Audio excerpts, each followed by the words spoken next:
Hello and welcome to Hibs Talk. I'm your host as always, Gav. Joining me today is Dave. Alright. Craig. Right.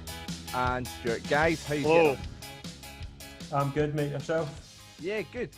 So for the people that are watching this live, this is also, we're doing our first live podcast, but if you're listening to the podcast as normal, thanks for listening as always. So we're recording this, but we'll also put out live. This is something we're going to try and, if it goes well, which it might not, we're going to try and do going forward. So let's see how, there'll probably be loads of issues tonight, but we'll figure it out as we go. Dave, start with yourself. How are you getting on? How was your Sunday?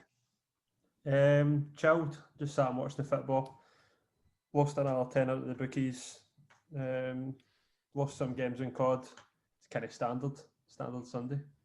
I've been preparing for this. What was the score with the Chelsea Man City game? 3-1 to City. Deserved one? I pumped them, mate. First half. Was it enjoyable football to watch? Kind of half and half. I was building something as well for Argos. I'm making a shoe wall. We don't know what I get in that. Aye. I'm making a storage space for all my shoes, Ken. Oh, you've got loads of shoes from Adidas. We know about that. Craig, how's your day been? I had a Costco pizza earlier. Nice. I had a Costco pizza earlier. That's Highlight your day. Highlight my day. One of the big 18-inch ones as well. Didn't have it all myself. Can't manage. Nah. I asked them to cut it into 4 slices because I couldn't manage 6. Hey. That's a dad joke right there. Stuart, how was your Sunday been? Yeah, pretty quiet, mate. Day 1 of lockdown. Unfortunately, my wife has tested positive for the dreaded Rona. So there's now a big red cross on my front door. I can't leave for 9 days. So when I was invited to do the pod chat tonight, I was absolutely delighted. So there you go. I might be joining you. I'm actually waiting the results of a COVID test from this morning, but hopefully everything's okay. But I had to get it done this morning. It's not nice to get it done, the test, is it? It's horrible.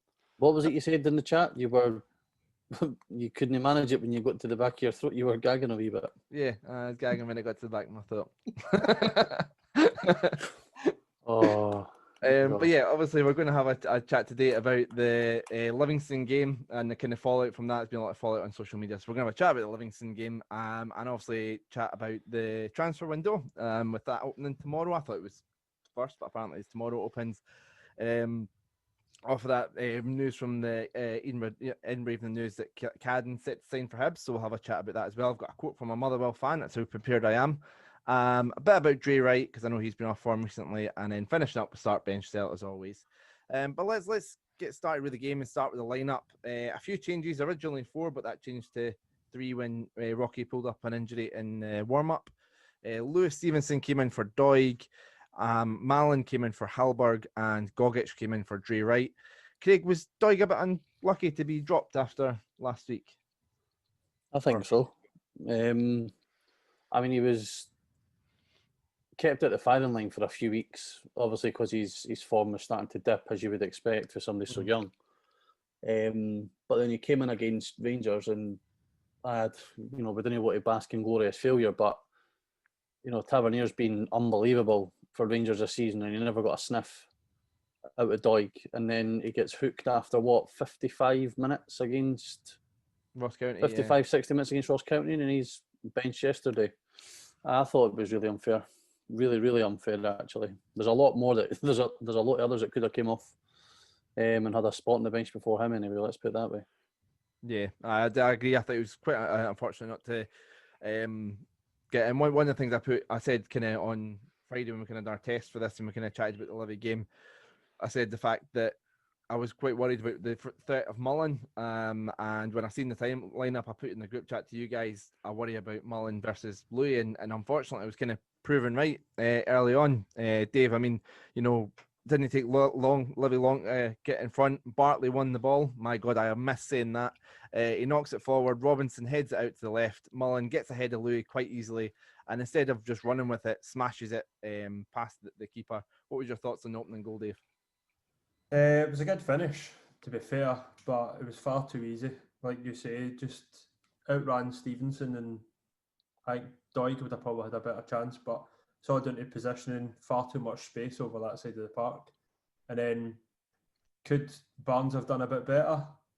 I don't know. I'm not confident about Barnes at all, apart from that couple of saves at Ibrox, but it doesn't fill me with confidence. So, but it was far too easy. And the only thing is, 9 minutes on the clock, you're like, right, that's enough time to get back into it.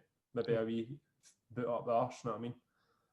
I mean, Well, you've got to be a bit harsh being critical of Barnes for either the Ibrox performance. He had 3 great stops there, not at fault for anything during Ross County. And you know what? It was just a great finish. The first Livy goal right across him, but perfectly tucked into the near post. And really not where Lewis Stevenson wanted to be for appearance number 499. yeah, I mean, Louis, Craig, was it a case of pace, like we were kind of saying, or was you? I don't know if you've heard the Hibs TV commentary saying about Lewis Stevenson just switching off. What did you put it down to? I think it's a bit of both. I mean, Stevenson's never really been the quickest, has he? In terms of his long distance, he can get up to a decent enough speed, but those sort of 5-10 yard bursts of acceleration that you need, he's never really seemed to have that.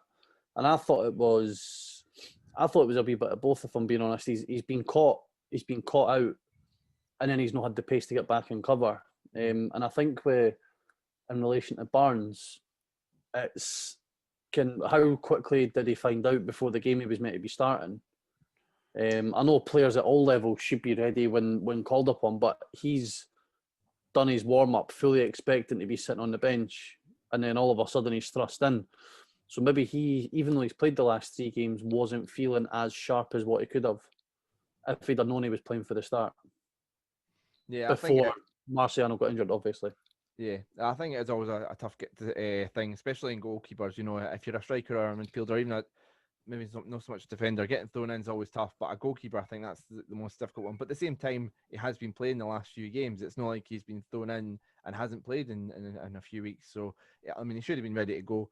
But Dave, the last thing you sort of said a minute ago was about the fact that, you know, oh, okay, it's only 9 minutes in, still plenty of time to turn it around. But is Livingston one of the last teams you want to go 1-0 down to? They're hard enough to break down at the best of times, never mind with 1-0 up with a goal to sit on. And aye, but if we think we're finishing third in the league ahead of Aberdeen, then we kind of have that mentality. Our team should be better, good enough. And Hibs are telling us they're good enough. I mean, you've got McGuinness saying that we're going to challenge for the league just a couple of weeks ago. I mean, mind that. So when we were challenging for the league. What I would do to go back a couple of weeks and be like, Kyle, shut up. Aye, just shut up. But so if we believe that, then we should be able to come back against Livingston at home, mate. We're also worried about Jack Ross going to Celtic. We were, yes. That doesn't seem. Oh, I'm saying that, you know, Celtic might still need a new manager.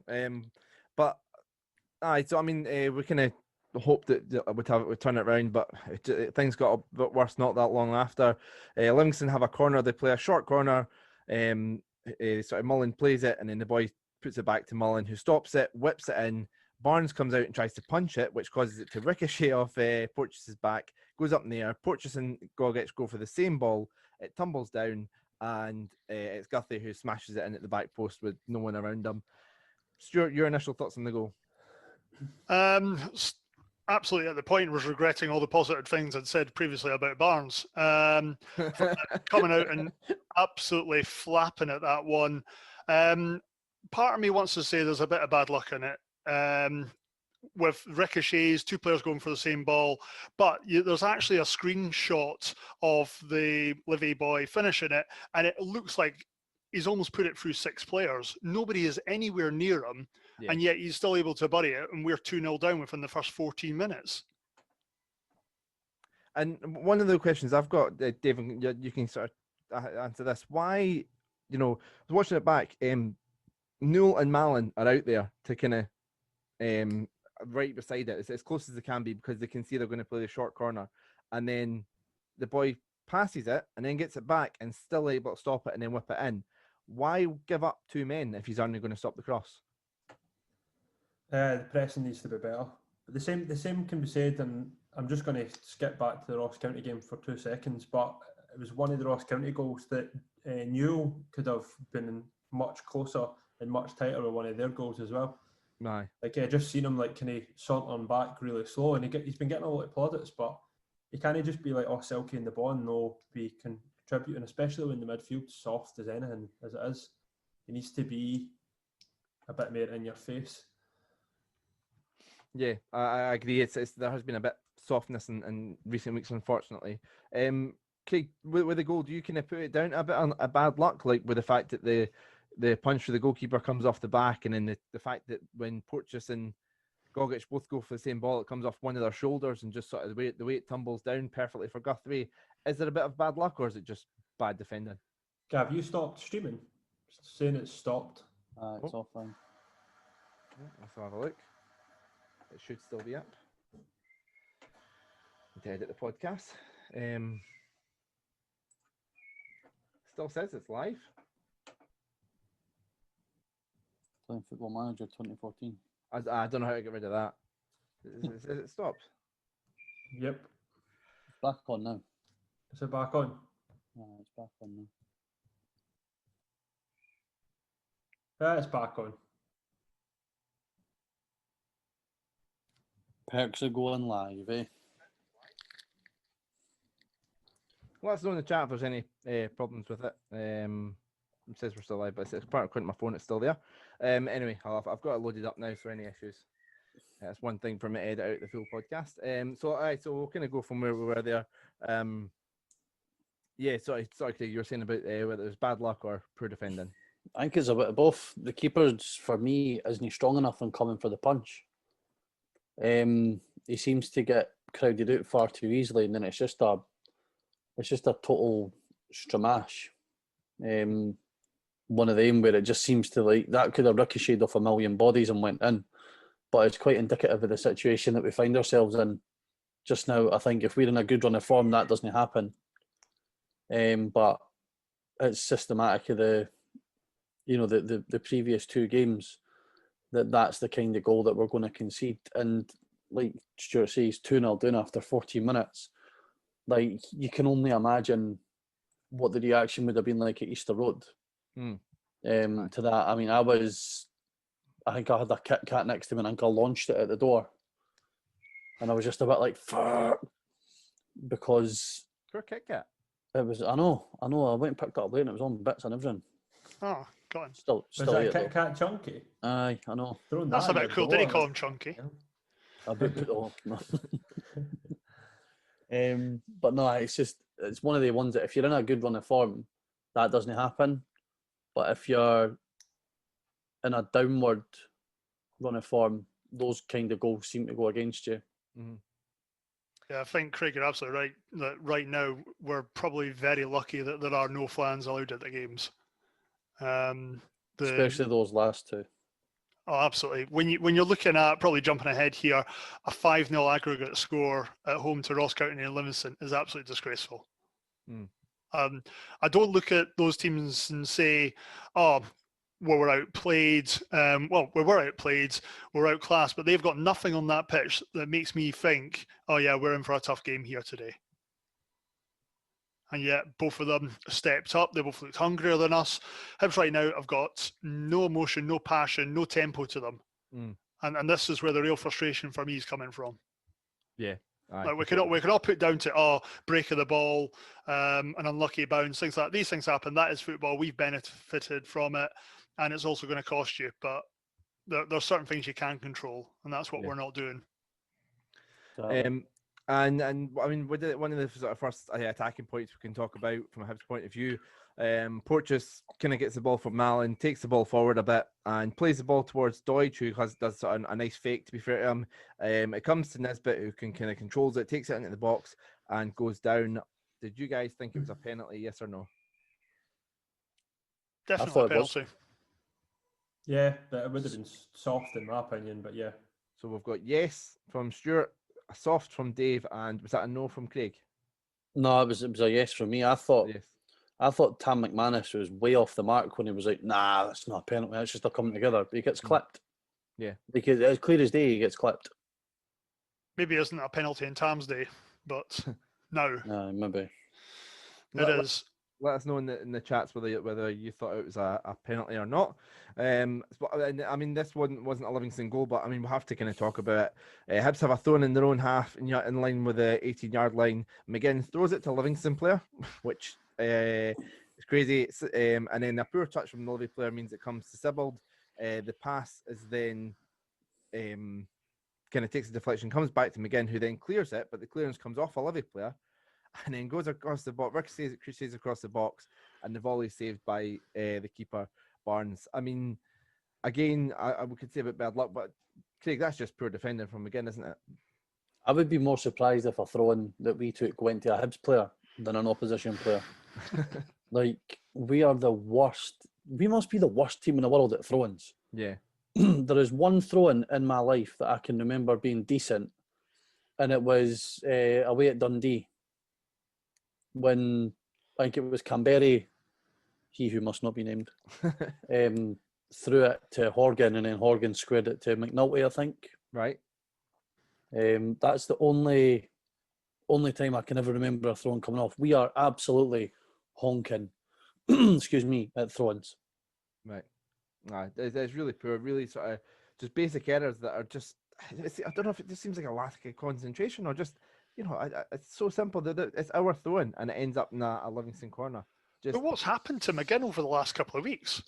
Previously, we were all singing his praises. He was doing fantastically well, saying, "Oh, really shrewd buy. Yep, might not be the most glamorous of players, but by God, he's doing a shift, and they're absolutely loving him." And between him and Gogic the other day, I don't know who gave away the ball most. I don't know if they had a little bet going on. It was difficult to tell. Aye, really sloppy. Not just the throwing, but quite a few times from McGinn, unfortunately. And Dave, I mean, the third goal, I've kind of put detailed notes with them, but this one I just put long ball forward, Robinson versus Hanlon and Porteous. He takes the piss out of them and eventually slides it in. Yeah, that could have had that kind of music on the Benny Hill. that could have had that at the top it, like. Yeah, absolutely. And then the funny thing about it at the time was Cliff Pike was like, "Oh, and Hanlon's done well," and then he was like, "Oh, no, wait a minute." Put it in, and I'm laughing now, right? I was furious. Oh, see when I seen it was Scott Robinson that done it, I genuinely wanted to chuck something at my telly. But you done another Kit Kat, something else from your selection box. Craig, if it wasn't for COVID, I'd be giving you a cuddle. You seem like you need a cuddle just now. Stop throwing things. No, I went straight on Call of Duty. I still had the laptop. You moaned at me, in fact. You were like, "No, you're doing a podcast." Aye, doing the I was podcast. like, "No, I'm still going to watch it." I was like, "But people need to die."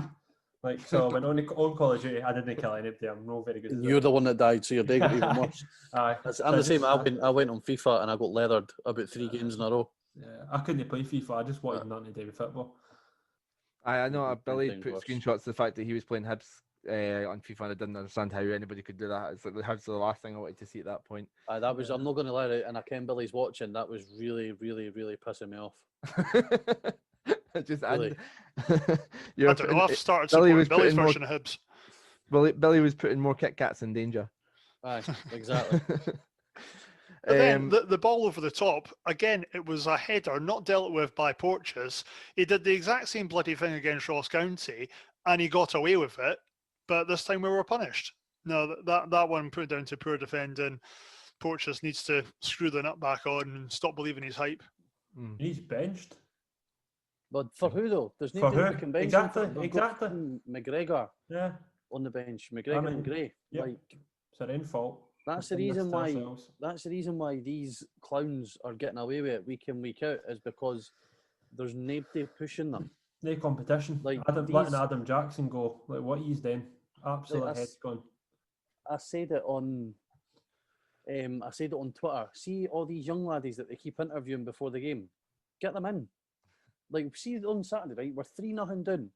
Why not chuck Stephen Bradley on for half an hour? Because he was on the bench. But I was. Steve Bradley wasn't on the bench. Was he not?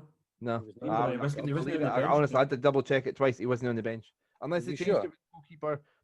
But no, originally wasn't on the bench. Which I thought was crazy. So check that in a minute. But like I say, well, whilst you're checking that, I mean, we're talking about substitutes. Stuart, Oh, no, what was you're your right. Sorry, Gav, you're right. I wasn't even there. Jesus Christ. fucking host Hibs talk, mate? Of course I'm right. Stuart, whilst we're kind of talking about the subs, there was kind of one of the best, I say chances, it didn't even result in a shot on goal, which we'll come back to. But Murphy picked up the ball, kind of started driving towards, played it to Doig, who again, really direct, flipped through Gullen, who got to the byline and whipped across a ball. Nobody there, unfortunately. But is it at least a wee bit encouraging to see that the substitutes are coming on and trying to prove a point that they shouldn't be on the bench? Yeah, it's something I've put down in my notes here, that seeing Doig and Gullen and Murphy coming on and actually looking to do something when you're 3-0 down was a positive thing. But it begs me to ask the question of the timing of the subs.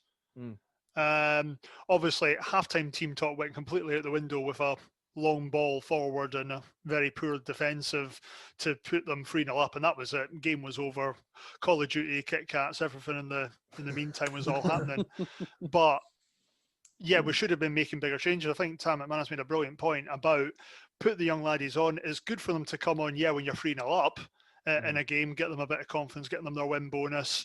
But it's also good for them to face a bit of adversity as well. Yeah. Show them what it's like to need to dig in. Tam made that point brilliantly. And I thought Doig and Gullen, I'd love to know the psyche of a young player coming on thinking, right, we're 3-0 down here. Why am I being brought on? Or are they like, you know what? I'm going to stand up. I want the manager to be recognising me as an option. I should be getting on earlier. Or I should be starting.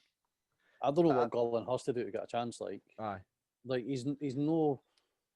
Like the only positive bit of play we had on Saturday was when Gullen fizzed it across the box, and nobody was there as per usual. We've got 2 strikers on the park, 3 strikers at that point, I think. And nobody's in the 6-yard box. I know what Gullen's got to do. He's got to steal. He's got to leave. No, he's got to steal the scuddies that Drey Wright's got to Jack Ross and keep them in his possession so that he gets a start. I think it's nuts that the fact that Murphy's been injured for about 6 weeks and Gullen hasn't started a game in the league. That, to me, is ridiculous. Drey Wright and McGuinness have been given opportunities in the left midfield and not taken them.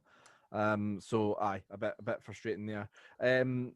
This is one of the ones that actually a question I had from earlier on and I forgot. I mean, it's obviously harder to tell on the TV.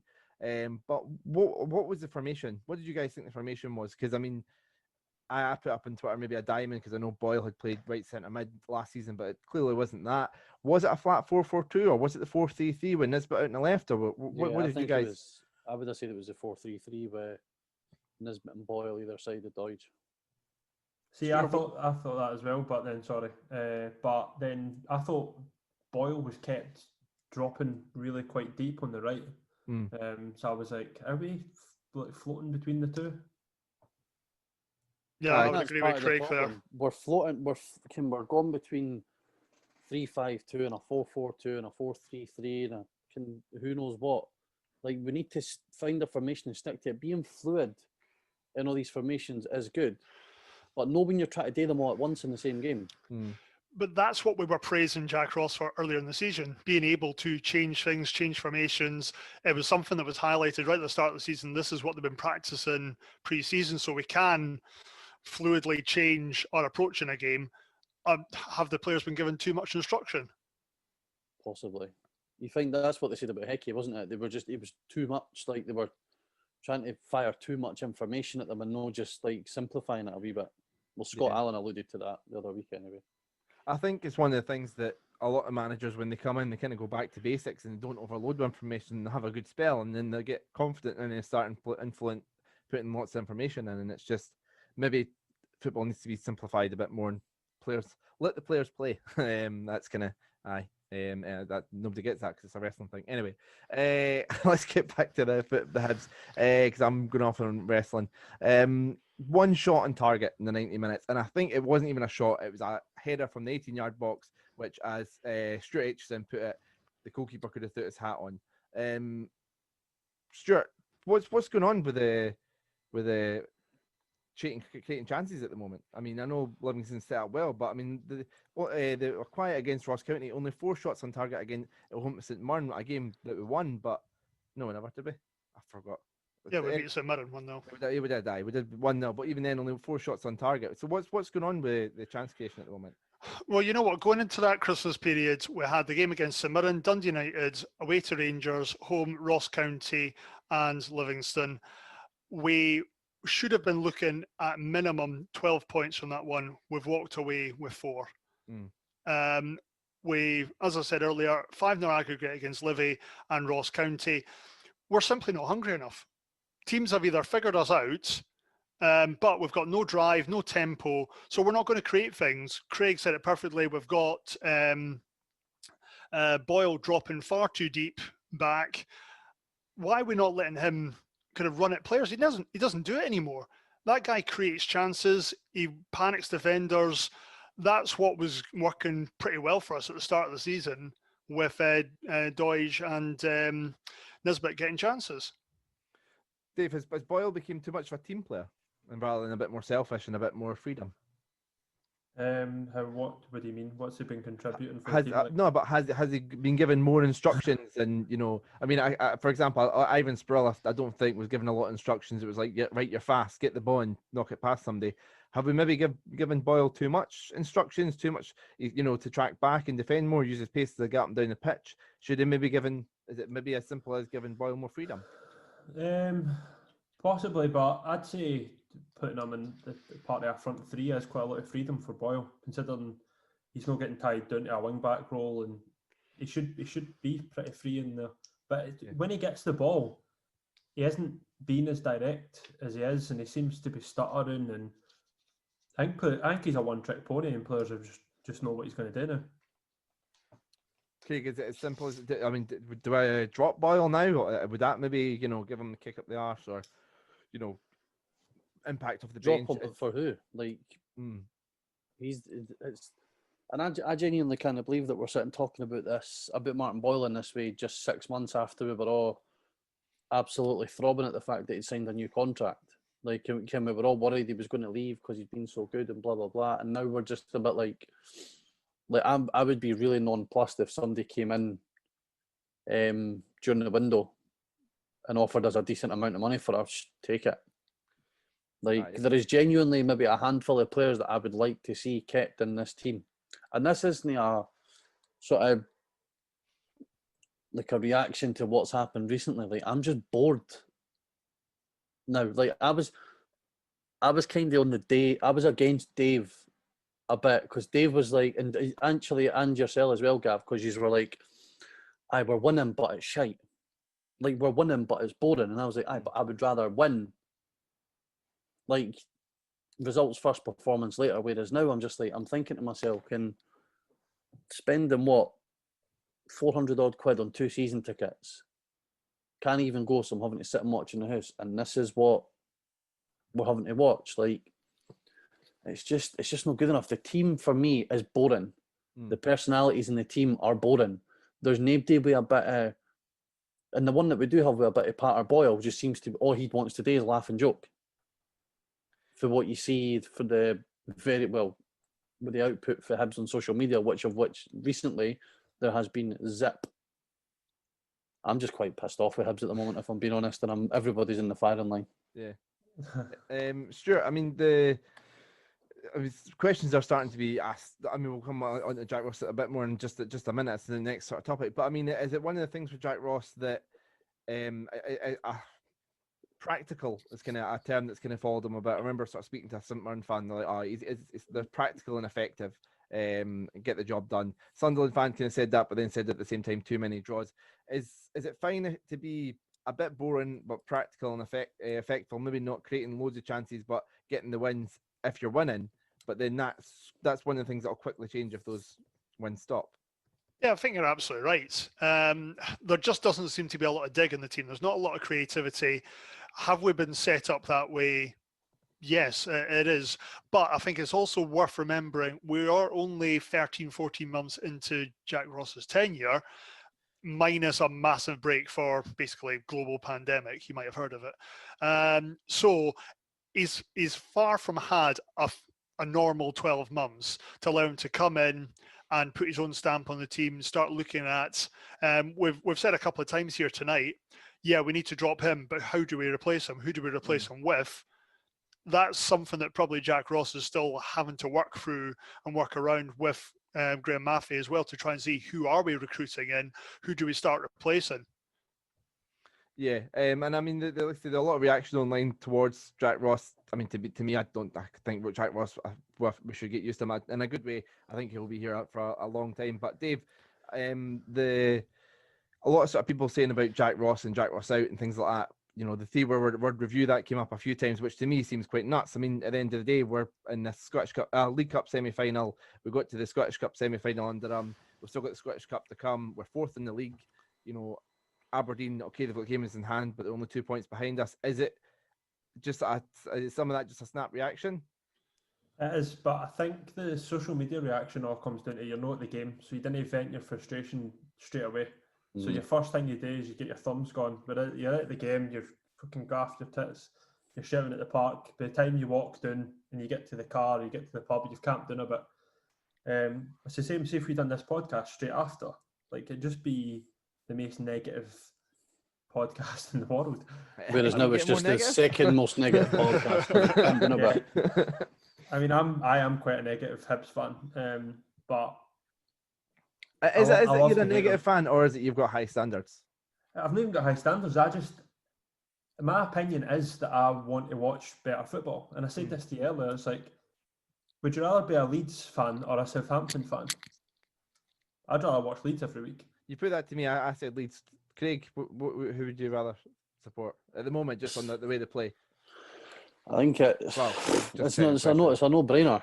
Like you'd support Leeds. Like you didn't care what's going to happen one day to the next, so you're entertained either way. And just going for the chat on Twitch, like good luck promoting season tickets with this quality of football. Like spot on. Like it's hard enough. Like we got season tickets this season because of a sense of if we didn't, the club are in big trouble. Whereas now, I think even that sense of loyalty for a lot of people is going to be like, and I know the club can't control when we actually get back in or no, but I'm telling you, my 50 quid a month right now could be better off spent on something else. Yeah, I think we've done well picking up points early on in this season and put ourselves in a great position, but I don't know anyone that can watch the last couple of games and not have a bit of concern about it. And I mean, that's the thing, we need to sort of kick on now, and one of the ways we can do that is maybe we'll have spoke about the squad being thin, so we are going to go into the transfer window. But first I'm going to kind of go through some of the questions here. I've got a few sort of lined up. Matt Reed asking, do we all love the 3-5-2? And asking, are we relying too much on Scott Allen coming back to solve all our problems? Craig, your thoughts on that? I don't think we're relying on him. I just think that because we're so boring to watch, we all think back to the days where he would pick up the ball and he would, do a reverse, like the pass he done against Rangers for Horgan's goal. Like he can just bring that out of nothing. I don't think we're relying on it far too much. But I think me personally, I really miss it. I really miss him picking up the ball and just doing something out of nothing with it. Like someone said in the chat, the Twitch as well, the team reflects Jack Ross, boring and no personality. I think that's harsh on Jack. I think that's harsh on Jack. I like Jack. I think there's an element of it though. Like you look at his interview. I know the question was about Scott Allen, sorry, but like his interview yesterday, and the interview on Tuesday. So we've just went 5-0 effectively against two teams that we should, on paper, be beaten, and all he talks about is how good the group's been, and he doesn't want the group to fall. No, I want my manager to be coming out and being a bit like, this is fucking unacceptable. Yeah. Like, you but don't then did that work for Lennon? He came out and told everybody a new one. Lennon's a Fruit Loop. Like, he just goes for them. Like, there's a difference between tearing them a new one, but also sort of insinuating to the fans that what's going on isn't acceptable. After we've just been gubbed 3-0, what we didn't want to hear is, the players have been quite good this season. I'm keen for the heads not to drop. Well, I'm sorry, but my heads dropped watching that. So I want to ken that their heads are dropping and what they're going to do to turn it round. I want to know that they've had a rocket up their arse and that Aye. they can help that. See, if you Well, play like that, you'll not play for Hibs. The way Jack Ross spoke like that, saying they were getting that after the Ross County game, and they turned up for the Livingston game, so that's obviously not happened. We'll fire through some of the rest of them. Some of them are kind of transfer related, so we'll come back to them. We've got Mad Mental Hybie saying, just quickly, Dave, quick answer here. How false is our league position? We as fans deserve better than what's on offer this season. I mean, we've spoke about the performances, but would you agree with that? Is it a false position, or have we deserved our... No, we're fourth. That's like the worst I would expect us to be. I've said this already, and we've got like a mini league table, so that's our second in the table, our fourth spot. So yeah. We've got Laidlaw. I think that might be Callum. Laidlaw Jock saying Craig can't manage 18 inches. That's not what I've heard. Which is Matt Reed saying again, was Gogic even playing? And then also saying hashtag pray for Kit Kat. So. At least a few more questions there, but we'll come back to them sort of later on. So let's have a chat about the transfer window. First question is, what does the squad need? Like, and it's a vague question, but like, gutted from top to bottom. What one possession is the priority? If we need, I mean, it's crazy. We'd be very frustrated if you could only sign one position this window. What would it be? Manager. No, I'm only joking. A midfielder that can dig in. Right. yeah, Okay. Midfielder. I mean, can Gogic not dig in? You know. Gogic I mean, is give it right back to Livy. Nah, I want an exciting winger. I want somebody that'll get me off my couch like that in front of the telly, whether he's going to fall over, whipping a good ball, like just something different. But is that no Murphy? Like Murphy could do that. Nah, Murphy's not a winger though. Murphy Murphy's genuinely does excite me. Putting my football manager hat on, he's more of an inside forward. Right. I would say I want a winger. Like I want an Ivan Sproul. You didn't care if he's going to score a hat trick or trip over his own feet. Jordan Jones. I'd take Jordan Jones. So would I. Right, I'd take Jordan Jones. Still like a favourite at Ibrox. The way you're talking there, do we need? I mean, we're gonna just a quick answer because I want to stick to the transfer window. But do we need the players to have a bit more freedom to make mistakes? Do they seem like they're trying to be a bit too, not make a pass in the final third unless it's definitely going to come off, and then the play shit passes anyway? But Stuart, I mean, but then after that Livingston game, the Ross County game, we should have been desperate to make amends at the Ross County. It clearly didn't happen. It almost reminded me of, I hate to mention it, boys, but after the semi-final against Hearts, we had Aberdeen on the Friday, and you're thinking, right, here's a chance we can dig in, show it was a bit of a blip. What happened there? It was almost a carbon copy. Can't even remember what happened. It was 2-0. There were, again, two goals in the first kind of 12, 13 minutes, wasn't it? Oh, I remember now. Yeah. We're saying about what we need in this window, Dave, but I mean, could we have Scott Allen and McGuinness, once they're back to full fitness? Would that be like two new signings, and could they have a big impact on the midfield? They could. I'll be honest, I never seen much of McGuinness before he came to Hibs. I've seen a bit of him when he has been playing, and I'm like, meh. Like Stephen seems to be convinced he's a left winger, but I've not seen anything firm to indicate that he's a winger. I still need to be convinced he's a football player. To be fair, he's not done much. He's not had much of a chance, but he's not done much. I don't think he's going to be the messiah though in the middle of the park. I still think we need what Stuart said. To be fair, he was St Mirren's captain, so he can't be too bad. Like, can the last couple of boys that we've had for St Mirren have done no bad? Yeah. It might come good, but I've just not seen enough of him, to be fair, to hang my hat on saying like him coming back in would do much. Scott Allen, it's a name that's out there a lot right now. Alan Campbell from Motherwell. Aye. Don, put your hand in your pocket. Let's get this boy secured. That is a massive signal of intent. Aye. Craig, do you feel Hibs need to do that this window, make a real statement signing? I know we've kind of McGuinness was meant to be one of them. We've sort of done that in the past with Nisbet and stuff, but do we really need to make another statement now? Aye, somebody that puts puts the rest of the league on notice, but almost do to Campbell what Aberdeen done with McCrory. They clearly wanted him, so they went and got him. Like, if we want Campbell, let's go and get him. Let's not fart about, and because we'll see if he comes to Hibs, if hypothetically, right, when McGinn came to Hibs, there would have been a lot of umming and ahhing about, is he going to be worth it further down the line? See, with these players that are 21, 22 that have played over 100 league games, take the risk on them. Like, because what in theory are you going to lose out on? Oh, he's Like, proven. exactly. If he's out of contract in the summer, you go in, right, we'll give you 250 grand now. Whether that's Motherwell's valuation or no, I don't know. I'm just chucking a random figure out there, but it's 250 grand more than they'll get in the summer when he leaves for nothing. Mm-hmm.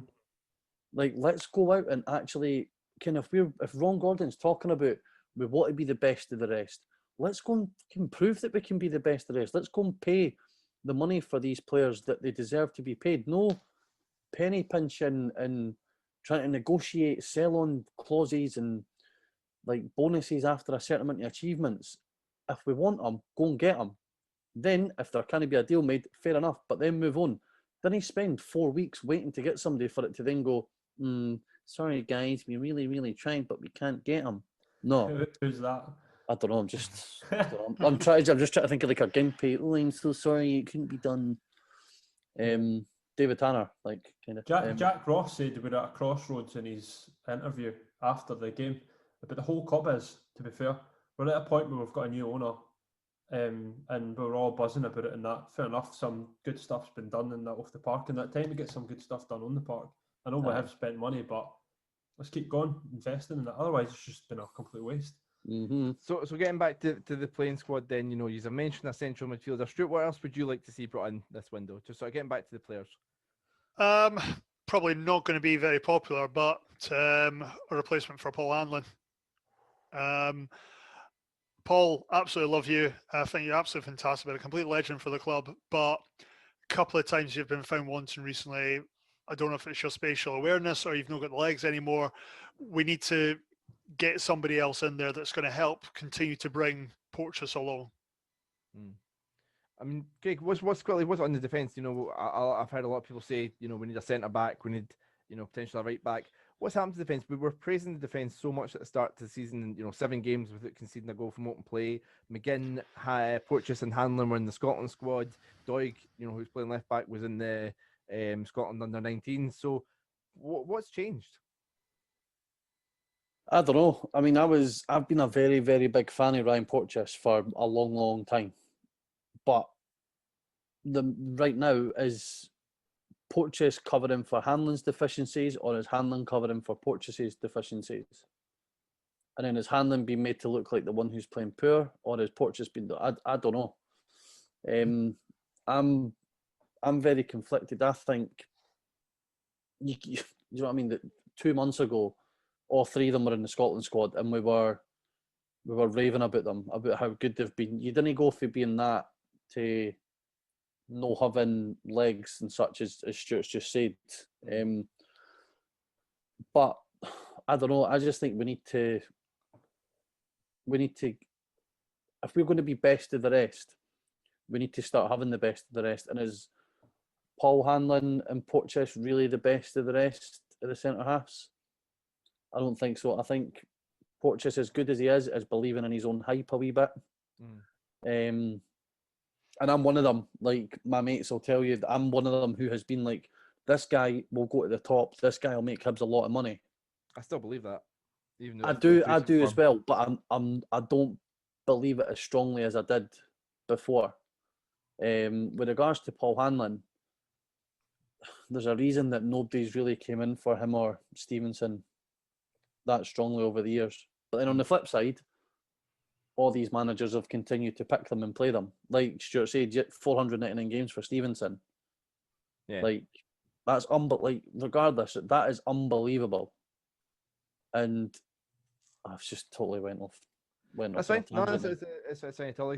No, I understand what you're saying there, but is it Porteous or Hanlon? Is it just a partnership that's maybe not working? On other kind of, and which one's maybe more to blame? And I mean, the thing is, I'm maybe a bit more forgiving with Porteous because I know he's young, and I don't mind playing somebody that's only 20, 21. And if they're going to make mistakes, because I know at the end of the day we're Hibs, and we're going to have. If I'm having seen players do that, as long as it's not costing us every single week, I'm happy for players to, as long as they start to see the progression that they're learning from this mistakes, then I'm happy to see that. Hanlon, on the other hand, should be at the peak of his career, and should have these mistakes out. But if they continue happen, so yeah, I can understand why you're saying Stuart, a centre back for Hanlon this window. A really interesting question here from Jess Plays 2, who says this is clashing with Raiders of the Lost Ark on Channel 4. So if you could raid one SPFL club for a player, who are you going for? Cracking question, well put. Dave, who are you raiding? Alan Campbell, Motherwell. Fair enough. Craig? Lee Griffiths, Celtic. Stuart? Yeah, I've got to stick with Campbell. Ooh. I'll go the obvious answer and go for Edward, because could sell him for lots of money. Or potentially, to solidify the defence, could go for the world-class goalkeeper at Rangers, Alan McGregor. Do you think he would get away with as much stuff as us? No. I could imagine Steve Van Gera comes out with some nonsense. But anyway, so how many do you think we'll get? I mean, Matthew kind of got interviewed after the game on Hibs TV. Dave, how many are you expecting to see in this window? I know we initially went for a smaller squad, potentially due to COVID and things, but maybe Jack Ross's preference as well. I mean, last week we've seen Stephen McGinn coming off the bench try to change a game. No, we need to bring in more, don't we? Yeah, we need about 5, 6. It's not going And to how happen. many do you think we'll get? 2. 2. Stuart, how many do you see us getting in? I can see us getting 3 in, but I think we're also going to see 1 or 2 leaving as well. Anybody you can see going? Obvious answer, okay, currently not in the squad, but Tom James. Right. Can see him. Obviously, he's doing very well down at Wigan. Play right back. Attracting a lot of. Sorry. You can play right back, and He after can play McGinn's right back, yeah. performance yesterday, maybe give him a second chance. I think didn't the club do something nice for him to kind of let him go back down south? Obviously, things haven't changed in that respect. So we might just be kind if the right offer comes back in for him. Craig, how many do you see us getting in? I think, obviously we've got what? Cadden's pretty much rumoured to... Cadden's pretty much confirmed to be signing for for Aberdeen. So, you know, I was going to make that joke. Other than him, it would be, I think it'll be a 1 in, 1 out scenario. I wouldn't be surprised if we can't get him on a new contract before the window ends. I wouldn't be surprised if Joe Newell left. Wow, that would be a big loss.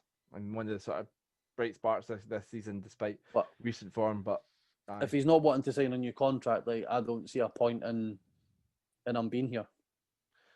Like, if he wants to be elsewhere, then let him go elsewhere, in my opinion. So you mentioned Cadden there. That's according to Edinburgh News, set to sign for Hibs. So as Craig stole my joke, that'll be him signing for Aberdeen. I'm going to say it anyway. But yeah, I mean, I always remember him coming through. Obviously, we're the number 7 jersey at Motherwell. Very much a right winger. Played 1 game for Scotland on the right wing, but also played games in the middle of the park. And apparently, during his time in Oxford, sort of transferred to a right back. So seems like quite a versatile player, Dave. Where do you see him potentially coming into the Hibs team? Probably. I'd probably play him right wing back. Maybe use McGinn as one of the 3 centre halves if we're going to play 3-5-2. That's probably an option. And it gives you the option of resting Boyle / dropping Boyle because he's not been good enough. But it's versatile players. That's what we've been going for, haven't we? So yeah, pacey, good SPFL experience, fits the kind of mould of our current signing policy. Do I seem to remember Celtic sniffing about him at one point as well? Yeah, they were very, especially when his contract was running down. Again, they were looking at him, but looking at him when before that as well. A few times Celtic sniffed about him. And I think it's good, again, this is something positive we can say, that we've identified somebody versatile, as you correctly said, that we're getting our business done a bit early as well. We're not going bargain basement last day of the window, however much we all have a transfer deadline day signing or 2. We want our guys in because we keep forgetting, what was it, about the 23rd, 24th of the month, we've got a semi-final. Yeah, so aye. Get them in. So get these fast. guys in, get them up to pace, get them in the squad, get them in the first team, and let's get ourselves back to Hampden. I asked a Motherwell fan. I'll be honest. I'm quite surprised by his response because I thought he was held in quite high regard. But this is just sort of what Gogsy does a lot of live streaming things like that. So a Motherwell fan. He's put, being honest, he was absolutely awful at us. He was good up until he got injured at Tynecastle, and then for the next 2 years wasn't as good as he had been. Wouldn't have him anywhere near the Scotland squad because I'd asked if we could see him getting back into the Scotland squad, because he says if he's a right back now, Scotland have Stephen O'Donnell, but of course he's biased towards Stephen O'Donnell, the fact that he's doing quite well at Motherwell at the moment. So, guys, what's could this be him coming back into the Scotland, Stuart, to try and get himself in the Scotland frame again, especially with his new position at right back? There's definitely a lot of young Scottish players out there that all of a sudden have had their ears pricked up with us qualifying for the Euros that will say, well, you know what, for once we've got a Scotland manager out there who is taking a chance on guys that play for Livy, Motherwell, Kilmarnock, instead of just going for also-rans in the Rangers and Celtic squad or bench players in the Championship. So what's good about Stevie Clarke is it is making guys like Cadden think, you know what, if I can get regular football, do my job, then yeah, there's a real chance I can get into the squad. So why not? Yeah, I mean, if that's his hope, then I'm glad that he's kind of coming to Hibs, because that's a player that's ambitious and wants to play for Scotland, get back in the Scotland squad. Obviously, Euros coming up, then great. Again, it's good that we're going after versatile players. So hopefully this one gets over the line. And I was going to make the Aberdeen joke again, but I'm still pissed off with Craig stealing it. Although in saying that, I was stealing it for Stephen. Let's be honest, Stephen put in the group chat I was going to steal it for him. He just beat See this whole, like, we're talking about, it's good that we're signing versatile players, right? Why is it good that we're signing players that are Jacks of all trades but masters of none? Like, I don't want us basically signing 4 or 5 Swiss Army knives that can drop. No, but they can fit in. Like, Cadden can play right back, right mid, centre mid. Yeah. You've got McGuinness who can play right mid, left mid, Boyle who can play right wing, up front, right mid. Like, I would rather have someone that is a master of one rather than can play 20% effectively in every position. They're trying to add that up to 100, but that doesn't make any sense whatsoever. Scott Steiner math there. But yeah, 63 and 2/3. But no, it's. I just think that we need to be having players that are excellent in that one position. Like McCrory is an excellent defensive midfielder, and that's the player that we should have signed in the summer. Like, that's who we needed, and we didn't get him. So, That's what I talk about McCrory. No. Aye. So I mean, it'll be an interesting one. We'll definitely have more chats about the transfer window as the weeks kind of go on, and hopefully some new signings to react to. If we do get Cadden in, I'm going to chase up Andy. Hopefully he's a bit more positive. He's another Motherwell fan. Hopefully he's a bit more positive about Cadden's time at Motherwell. So I mean, one player that we've kind of seen not do so well. We kind of got a few people's opinions on this on social media. Was Drey Wright. I mean, I made the point on social media that a lot of fans wrote off Joe Newell too quickly, and now we're desperate for him to sign a new contract. Dave, is it maybe too right to write off Wright? No, I don't think he's going to be good enough, if I'm being honest. He came to Hibs where he didn't exactly have a great reputation with St Johnstone, but the St Johnstone fans quite liked him, said he was a tricky winger and that. But was it 1 goal or something for them? Or 1 assist? Or one assist last season, but that was, a bit of an injury hit season. Yeah, that's fair enough. But like, I still think he did play quite a lot of games for them over the course of the season. But obviously coming to Hibs, you maybe think he's going to have more of a chance. He's playing a better team in that. But I'm not seeing the tricky winger. I'm not seeing him take on players, and he's very reserved. And then that makes me wonder, like, does Jack Ross maybe have them like on a leash, like you're saying? Because why are him and Boyle like that when they're blessed with the pace that they've got? Yeah. I've seen Gullen come on and do more than I've seen Drey Wright do, and look at the minutes they're compared to. Gullen come on and he's running at folk, he's direct. I'm like, brilliant. Like, why is this not here? I mean, it's Stuart. No, go Stuart. No, I was going to say, I do seem to remember St Johnstone fans being quite keen to hold on to him. The club had certainly offered him a new deal as well, but turned it down to come to us. I think there is a player in there. I don't want to write him off too quickly, but Dave, as you correctly said there, we've just not seen enough so far from it. I'm not writing him off, but the time he's been given chances, especially in the lower league games in the League Cup, he's not produced. Craig, I know your answer to this, but is he now behind Gullen in terms of pecking order? For me, he'd be behind Bradley and whoever else is in the youth. I do not rate him at all. I don't see it whatsoever. He was our top transfer target in the summer. No thanks. But I mean, like say though, is Joe Newell an example not to write somebody off too soon? Well, no, because Joe Newell was getting played in the completely wrong position. We're playing a tricky winger on the wing and he's doing nothing. So, But again, another one that's maybe sort of more a right winger. We're playing him on the left. You know, you said about sort of inside forwards and stuff. He's maybe no suited to that. I wonder, like say, Dave made a good point about the instructions from Jack Ross and if that's maybe having an effect. And I know he's been played in the number 10 position as well, which isn't his first choice. So, and he's played a striker as well. Another one of these versatile players that maybe a jack of all trades, not a master of one. So, like I say, just it's a quick bit on Drey Wright. Hopefully, we are writing him off too soon. A lot for Hibs fans, and he can prove people right.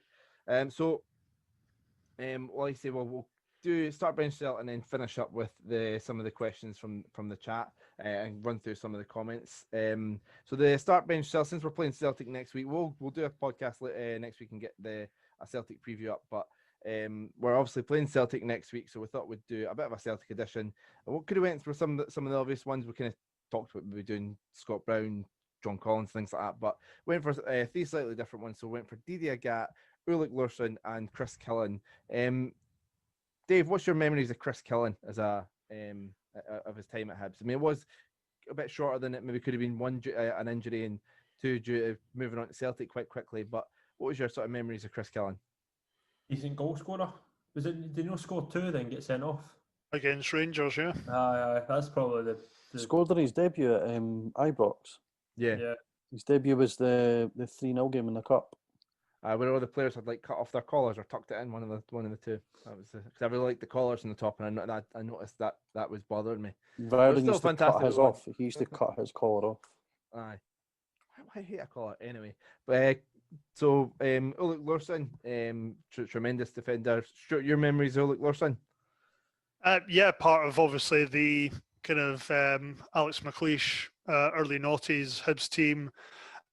Just kind of they all came along at the right time when you had a defence of him, Soze, Fenwick, Smith, fantastic there, but again probably left us a bit too early.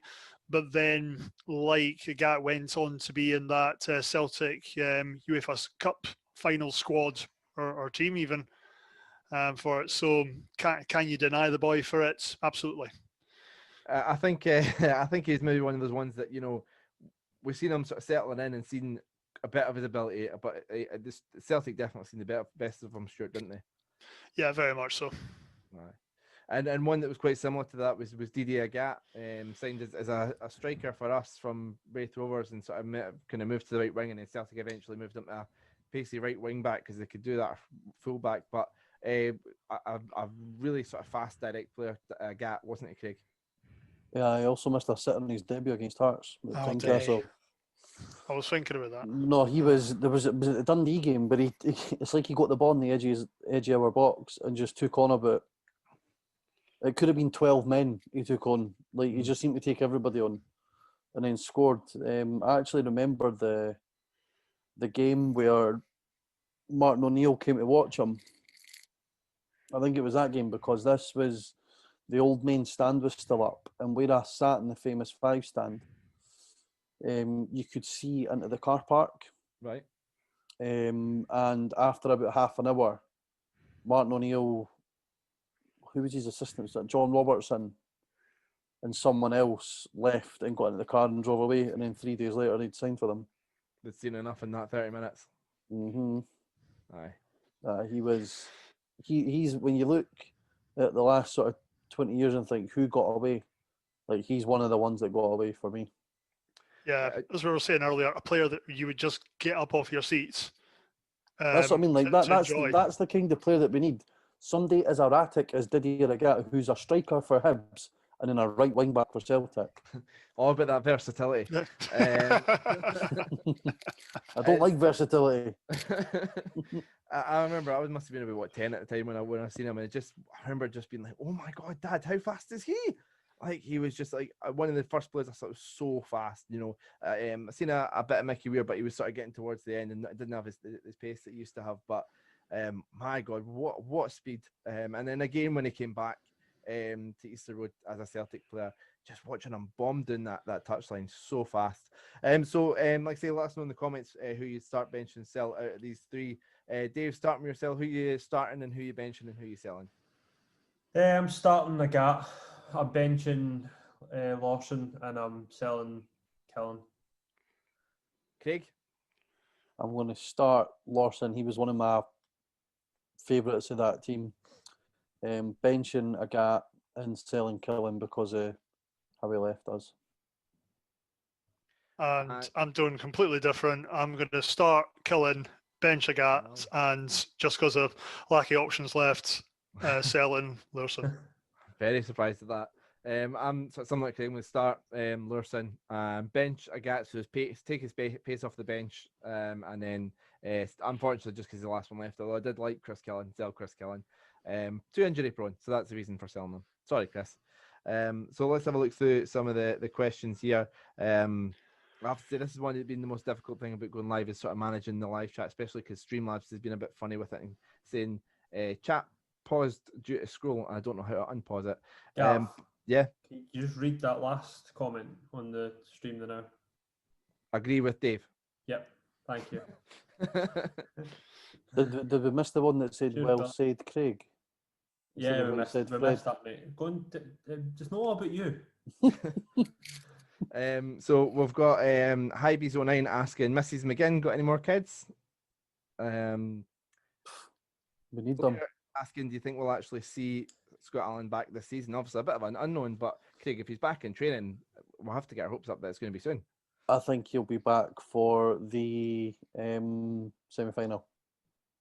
Would love that. Imagine him pinging the ball about a big Hampden for Boiler on, won't he? Yeah, imagine him just pinging the ball and Doige getting at his feet and kicking it back to him. And speaking about the semi-final playing at Hampden, it's Mad Mental High put, we just got beat at Hampden from a championship team, not very confident ahead of the semi-final. Like say somebody said it, like I know you read that one out about Jack Ross's personality. Owen Wright had sort of said, "Good luck promoting season tickets with this quality football." I mean, sure, like I say, we've spoke about quite a bit. The football's just not been there this season. It's really not, and I think Owen's absolutely correct there. Season ticket promotions normally starts what about March kind of time, March, April. They're probably going to have to get a bit of a jump on that this year to try and promote it and push it more. So things have to change. They'll struggle to sell next season strips at this rate. Don't even know who's making them. I didn't want Macron again. I'm done. Joma, Yeah. Give us Joma. No, don't give us Joma. Give us a second-rate manufacturer our second-rate club deserves. King of the North, aka Billy, said Bradley has shown more in a few games than Wright has in a handful of games. I have to agree with him there. Been very impressed with Bradley, and again frustrating that he's not like. Why not just throwing a 17-year-old? And I come back to if we're throwing on Stephen McGinn to try and change a game, why not throwing an exciting 17-year-old laddie with no pressure on him? I don't get that at all. Porteous looked his best a few seasons ago next to Effie before he left. Stuart, I mean, like we spoke about the Hanlon partnership. Is it fair to say we have seen the best of him? He's not had, like, obviously started the season well, but Porteous's form's kind of gone off the cliff a bit recently. I think Porteous has always been prone to peaks and troughs, even in his short career. But we have to remember, Larry's only 21, isn't he? We've just been kind of spoilt because we've seen him in a first-team starter role since the age of about 18. He does need to cut these out. I think having someone like Effie Ambrose next to him was fantastic, but we also have a bit of a rosy-tinted view of Effie Ambrose. Sometimes, yes, he was very much pipe and slippers, and other times you'd be pulling your hair out at Effie, wondering what the hell he was up to. I saw like the contrast. There was games like, say, pipe and slippers, but the Aberdeen game up at Pittodrie 4-0 was one of the games. It's like, why? How were you once set to go to somebody for like 3 million? He's from an Celtic and entertainer. that deal fell through. He's an entertainer. I want to be entertained when I watch a game of football. And a couple of people, I mean, people are talking about, so we have to I'll kind of get your guys' opinion on it. People asking about David Tanner. What do we have to get a shot at David Tanner? Tanner is an embarrassment, laughing and sucking up to Yogi after the Ross County game. I mean, the thing that got to me, I kind of said this at the start of the stream, was it cut back to him at half time, and you seen Matthew. You know, Matthew was really pissed off. Gary O'Connor looked really pissed off. And I mean, I know it's his job, he's a presenter, but he comes back in big smiles and Hibs are 2-0 down. Dave, I mean, is it fair to say we've kind of got somebody in who's a presenter in general, but it's maybe not working? Hibs fans aren't taking to him pretty much. Aye, but this is me talking, right? I can see why Hibs fans are getting annoyed at it, right? But why do we care? Like, why with that? Because we're spending £350 a year, aye, and this is like this. We're paying his way. That's a really good response. Yeah, but are we that like insecure that we need a Hibs fan to be hosting? Yes. Bring in Gav. Bring in Grant Stott. Somebody. And I'm struggling with this as it is. Never mind interviewing Latipi. I think Craig. I didn't get me wrong. I would rather not have David Tanner. I don't think he is very good at all, and I can see what everybody's talking about. I just thought I would try and jump in his corner there for a wee second, but I don't like what's coming towards his corner, so I'm going to jump back out.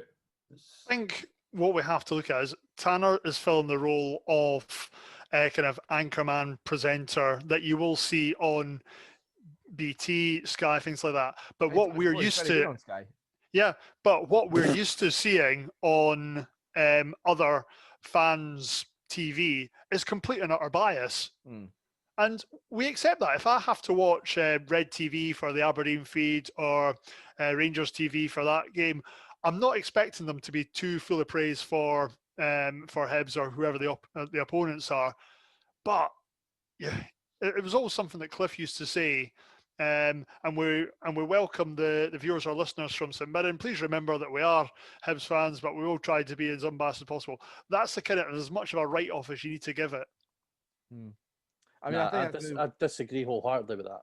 Like, I've watched Rangers TV coverage this season and watched Aberdeen's TV coverage. That Emma Dodds does Rangers TV, and Rob McLean does Aberdeen TV, and they are biased towards the club. But what they don't do is they don't sit and suck arse to the guy who's managing the team that is currently beating us because he was in the studio a couple of weeks ago.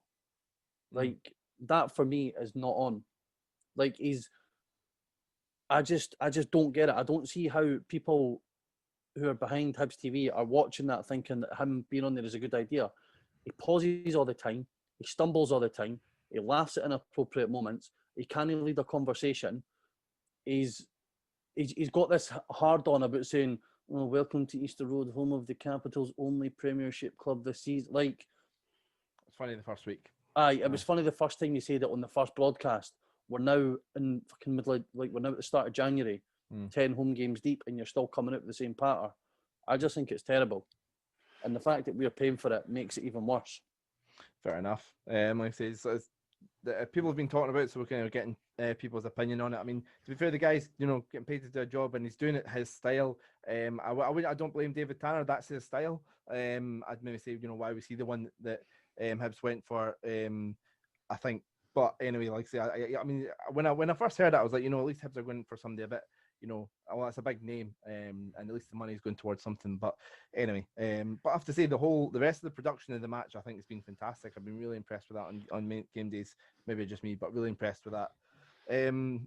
Apart from some of the audio shows, Craig and Stuart have swapped about there. I don't know why. Sorry, I just couple of questions on Jack Ross here. Hybe's online saying, are we confident Jack Ross is a man to get us the best of the rest?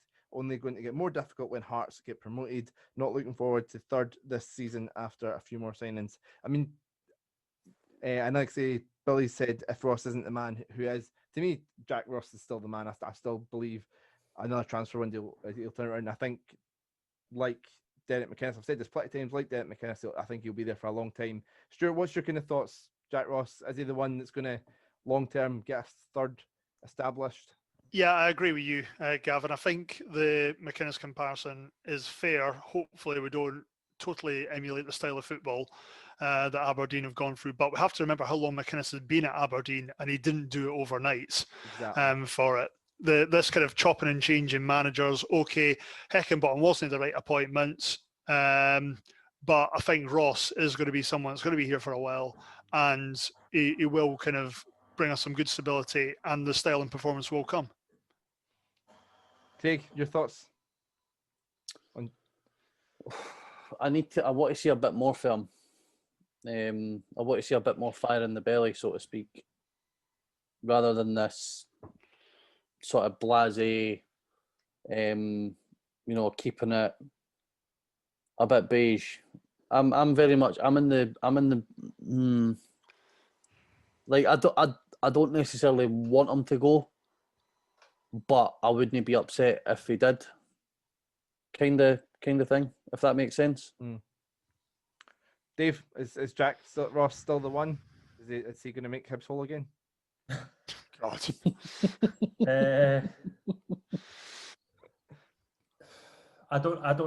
I personally don't want him to go, but at the same time, I'm the same as Craig. See, if he went next week, I wouldn't have been bothered, because I'd be like, oh, we might actually get some decent football again.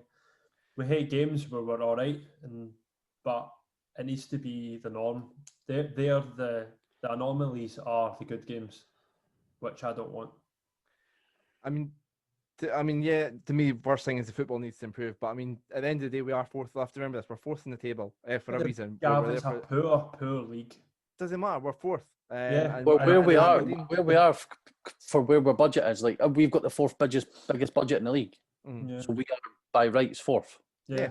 And I think we're building a squad. Aberdeen, like Stuart said, McInnes has had like 8 years at this. But look how boring they are. They are the epitome of boring.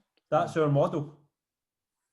Is it? Is that our model? Is that where we're going? Or when we add more players, when we get when we get Scott Allen back, and we get Derek McInnes up and running. Derek McInnes, I'm having a mare. We've been on for too long. Kyle McGuinness up and running. Are we going to be? Could we start to see that attacking football? Who knows? We need to wait and see, innit? I think if we look at some of the players that we're going to be getting back, it's almost going to be like a fantastic transfer window. Yeah. Scott Allen, McGuinness, Murphy, getting these three boys back in, they are almost like a new signing. No, 100%. We have suffered a lot. To be fair, recently we have been hit with injuries and wee suspensions and that here and there. So folk are saying now on the chat that he's not good enough results against the Old Firm or Aberdeen, Hearts, and that. And it's completely true. Derby record, yeah. It's the big games record is very, very concerning for me. Yeah. So I wouldn't expect being fourth and losing all the games, but meaning with Scud and everyone else.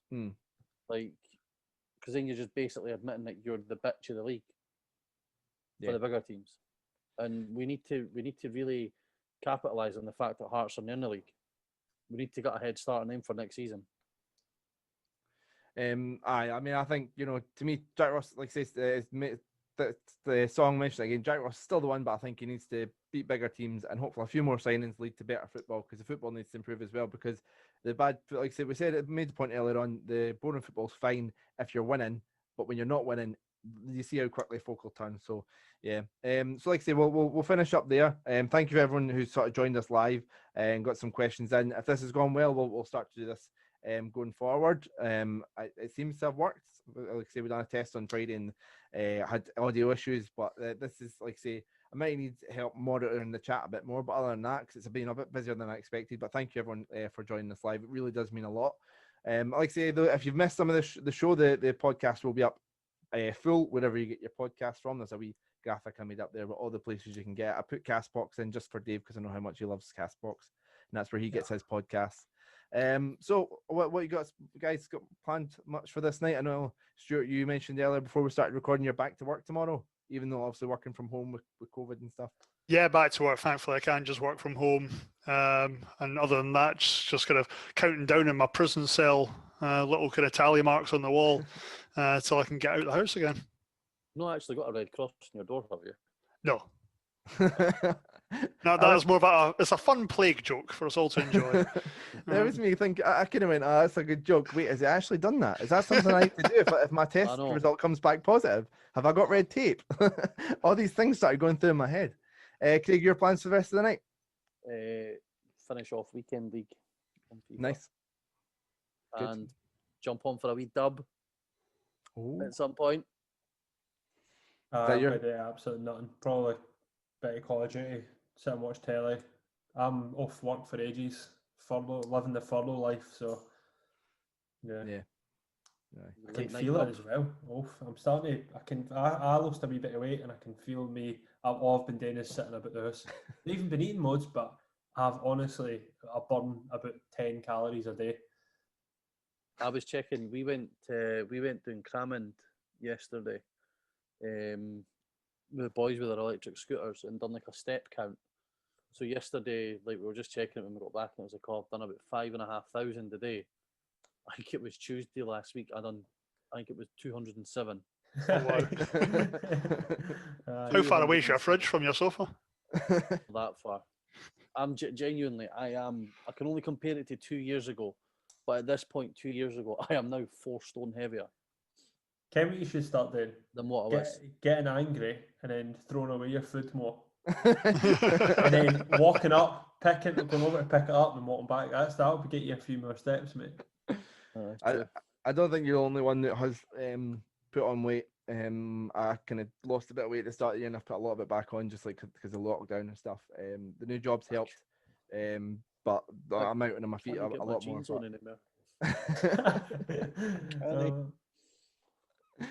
But aye. What are you doing with jeans? You're in the house all day now. Yeah, surely you're wearing shorts all the time. When I was working from home, I wore shorts for about 3 months, 4 months straight. Oh no, I'm. You're lucky if I even put shorts on. Just you keep that camera faced up the way, mate. This is not that type of stream. and next on Hibs Talk After Dark. That's for our subscribers. If somebody subscribes, you get beyond the paywall. Do we get a Hibs only fans going? Yeah, that's what the people want. Yeah.